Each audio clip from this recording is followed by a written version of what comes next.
The clay pot slipped from Dora's trembling fingers. It shattered against the riverbank stones, and the sound echoed across the water like an accusation. She stared at the pieces, her heart hammering against her ribs. That was her mother's pot, the last one. The one Lady Shaba had specifically told her to use for fetching water tonight. "No, no, no!" Dora whispered, dropping to her knees. Her fingers fumbled over the shards, as if she could will them back together. Blood bloomed across her palm where a sharp edge bit into her skin, but she barely felt it. Behind her, the forest had grown dark. She'd been at the river since dawn, just as Lady Shaba commanded, washing clothes until her hands were raw and her back screamed. Now the sun had set, and she had nothing to show for it but broken pottery and blood-stained water. Lady Shaba would be waiting. Dora pressed her bleeding hand against her chest and felt the violent rhythm of her own fear. She knew what happened when she disappointed her stepmother. The locked room, the missed meals, the cruel words whispered, just loud enough for her father to miss, but loud enough to carve themselves into Dora's bones. "I can't go back," she breathed. "Not like this." The river murmured beside her, endless and indifferent. Dora looked at the dark water, at her own reflection fragmented by moonlight. She barely recognized herself anymore, this hollow-eyed girl with shoulders bent like an old woman's. "I wish," she started, then stopped. What was the point? Wishes were for children who still believed the world could be kind. But the words came anyway, spilling out like the blood from her palm. "I wish someone would hear me. I wish someone would see." The river's murmur changed. Dora's breath caught. The water had stilled, becoming smooth as glass, and in that impossible mirror, she saw not her own face, but something else. Someone else. An old woman, rising from the depths, as if the river itself had taken form. "Child," the woman said, her voice like water over stones. "I have heard every tear you've shed into my current. I have heard every whispered prayer you thought went nowhere." Dora scrambled backward, her heart in her throat. What are you?" "I am older than your grief, and I have seen cruelty wear many faces. Lady Shaba believes she can break you with tasks and silence, but silence has power too. The power to listen, the power to remember." "I don't understand." "When the world refuses to see you, the river will speak for you." The moment Dora's fingers touched the woman's palm, the river surged. Light bloomed beneath the surface, and Dora felt something settle into her chest. A warmth, a presence, a promise. When she blinked, the old woman was gone, but the broken pot at her feet had been made whole. She lifted it with shaking hands. The cracks were still visible, veined through the clay like silver threads, but it held water without spilling a drop. She ran home through the darkness, clutching the pot like a talisman. Lady Shaba was waiting in the courtyard, her beautiful face sharp with anticipation. She'd worn her finest wrapper tonight, deep indigo with gold threading, and her jewelry caught the torchlight. Dora's father stood beside her, looking tired from his day in the fields, oblivious to the trap his wife had set. "There you are," Lady Shaba said, her voice honey-sweet. "We were beginning to worry, weren't we, husband?" Dora's father nodded absently. "You were gone all day, Dora. Did you finish the washing?" "Yes, Papa." Dora's voice came out smaller than she intended. Lady Shaba's eyes narrowed. "And the pot I gave you, my mother's precious pot that I entrusted to your clumsy hands?" This was it. the moment Lady Shaba had orchestrated. She'd sent Dora with that specific pot because she knew, somehow, she always knew exactly how to twist the knife. Dora lifted the pot, and Lady Shaba's face went through a remarkable transformation. Shock, then fury, then something colder. She'd wanted Dora to return empty-handed, wanted an excuse to punish her in front of her father. "I was careful with it," Dora said quietly. "Were you?" Lady Shaba's voice had gone silky with danger. "Because I could swear I heard something break near the river this evening, a sound like pottery shattering." Dora's blood ran cold. Had she been watching? Waiting in the trees? "The pot is fine," her father said, confused.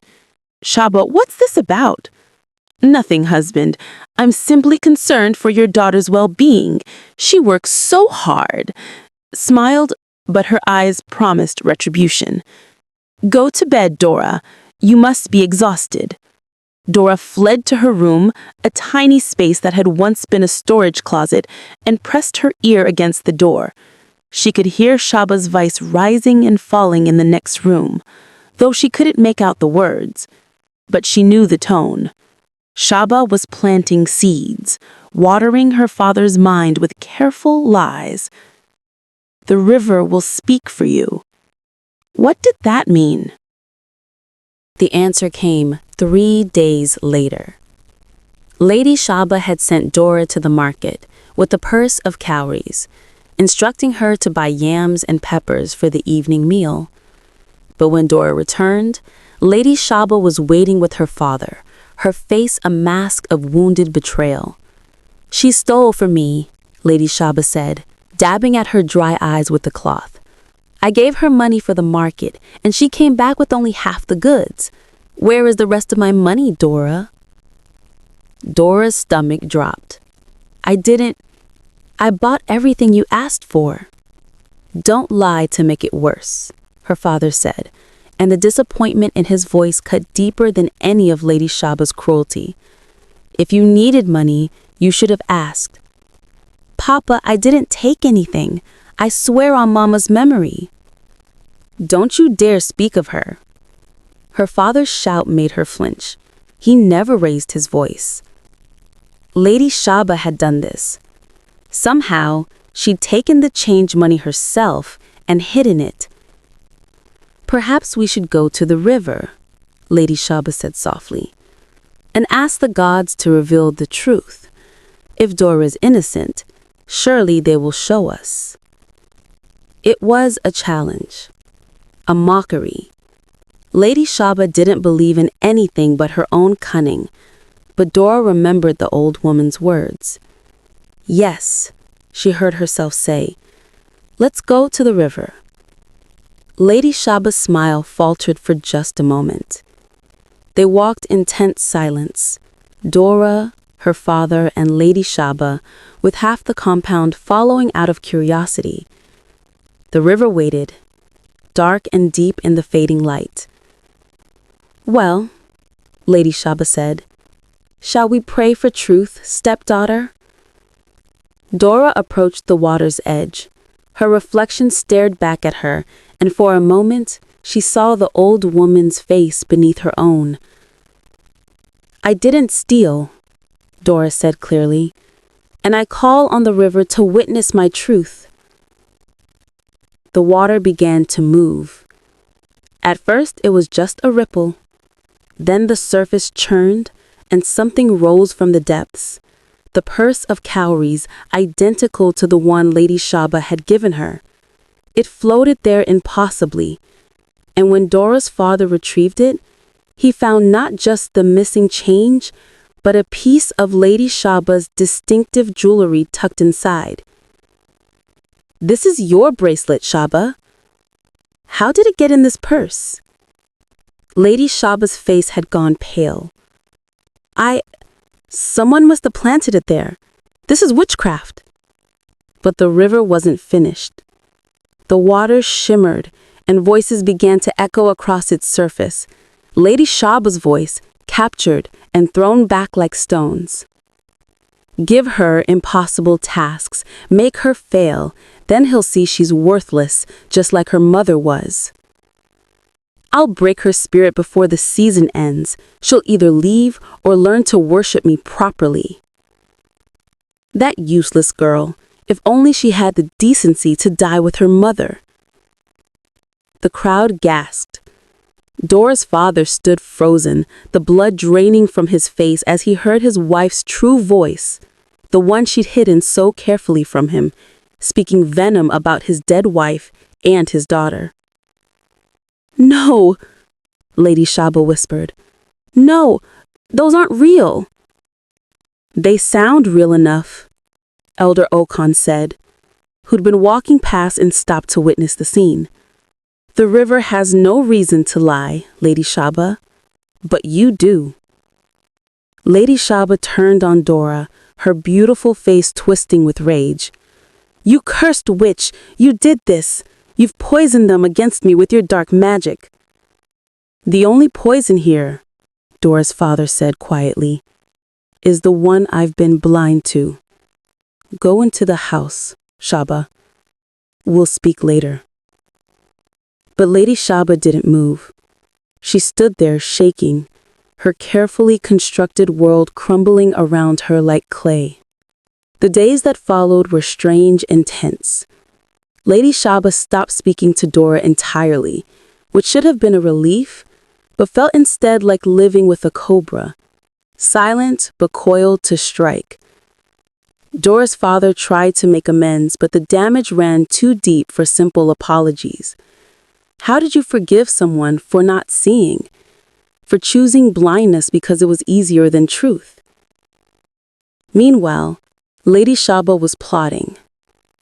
Dora could see it in the way her stepmother's eyes followed her, calculating and cold.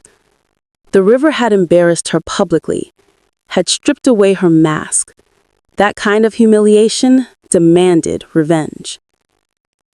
It came on the night before the harvest festival. Dora awoke to smoke. Thick, black smoke pouring under her door, filling her tiny room with choking darkness. She scrambled out of bed, but the door was jammed shut, something wedged against it from the outside. "Papa! Papa, help me!" But the smoke was so thick now, stealing the air from her lungs. She dropped to the floor where the air was clearer and tried to think through her panic. The window. It was small, but she was thin enough. She shoved the wooden shutter open and squeezed through, tumbling into the courtyard. Behind her, flames were crawling up the side of the house, licking at the thatched roof. "Fire! Fire!" The compound erupted into chaos, people running with water pots, beating at flames with blankets. In the confusion, she saw her, Lady Shaba, standing perfectly still in the shadows, watching the fire with satisfaction. Then their eyes met. Lady Shaba smiled, and Dora understood. This wasn't an accident. This was murder dressed up as misfortune. The river. Dora didn't know why she said it, but she knew that she needed help beyond what human hands could provide. The sky opened up. Rain fell in sheets, torrential and impossible. There had been no cloud all day, but now water poured from the heavens as if the river had called down its brothers from the sky. The fire died in minutes, hissing and steaming, leaving behind more questions than answers. How did it start? Elder Okan demanded. In the dry season, no less. Dora's father was examining the wedge of wood that had been jammed against Dora's door. His face was terrible in the lamplight. "Shaba," he said. His voice was breaking. "Where are you?" But Lady Shaba had fled into the darkness. All right, before I continue, I need to ask you something. If this story has you hooked right now, imagine missing out on the ending or the wild stories coming next week. Hit subscribe real quick so you never miss a moment. And trust me, you'll thank yourself later because what's about to happen next is absolutely insane. Now, where was I? The harvest festival dawned bright and clear, as if the impossible rain had been a fever dream. The whole kingdom gathered at the chief's compound, a day of celebration, feasting, and giving thanks to the gods for the year's bounty. The chief's throne sat beneath the great iroko tree, and beside it was a ceremonial basin filled with river water. It was tradition. Anyone with a grievance could approach the basin, state their case, and let the waters judge truth from lies. Few people ever used it. The river's judgment was considered final, and sometimes harsh. Dora stood at the edge of the crowd with her father, feeling the weight of every eye. News of the fire had spread, and with it, whispers about the unnatural rain, about Lady Shaba's disappearance, about the strange magic that seemed to follow Dora like a shadow. "There she is," someone shouted. The crowd parted. Lady Shaba emerged, dressed in white, the color of mourning, but also of innocence. Her hair was undone, her face streaked with what might have been tears or might have been carefully applied water. "Chief, elders, people of this kingdom," her voice rang out clear and desperate. "I come seeking justice. My stepdaughter has bewitched my husband and poisoned my home. She communes with river spirits and brings curses upon our house. Last night, she tried to burn down our home to kill me." The crowd murmured.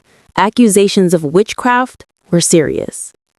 "These are grave charges," Chief Adiwali said, his weathered face thoughtful. "What say you, Dora? Will you approach the basin?" This was Lady Shaba's gambit.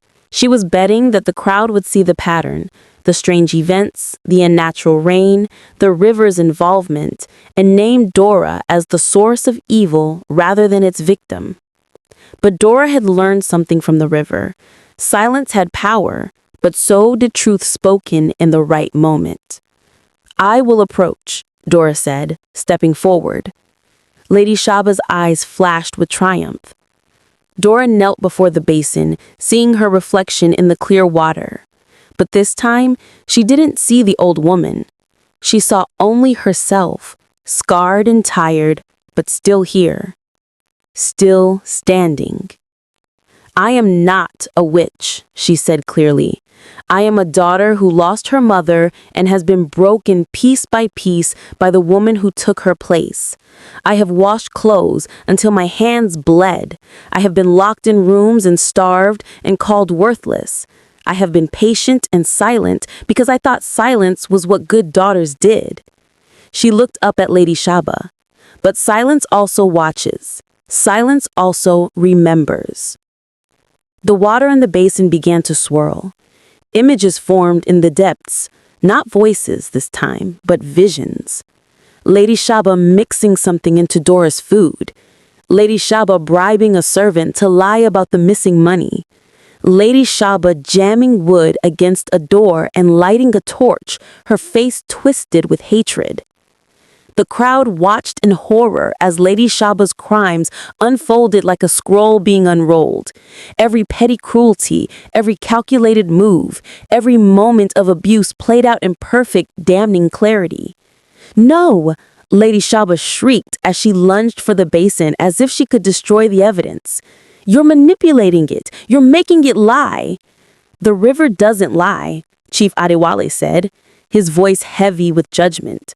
"It only reveals what already exists." He turned to Dora's father.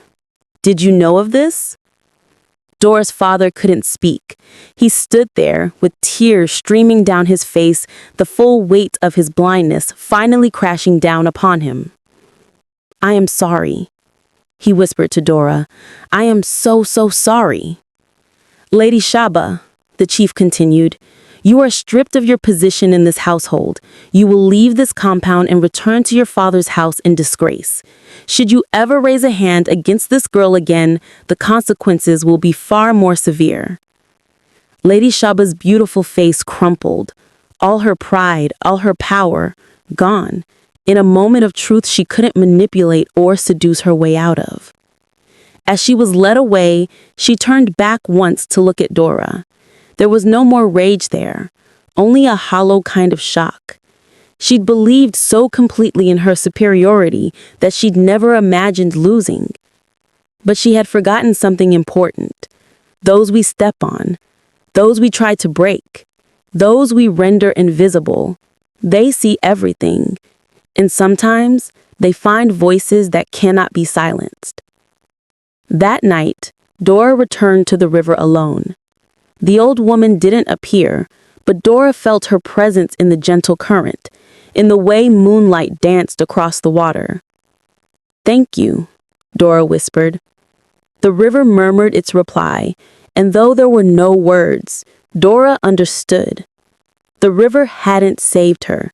It had simply made visible what was always true, that she mattered, that her pain was real, that justice delayed wasn't justice denied. She was Dora, daughter of her mother, survivor of silence, and her story, her true story, had finally been heard. The water flowed on, carrying her reflection into the darkness, and for the first time in years, Dora smiled at what she saw.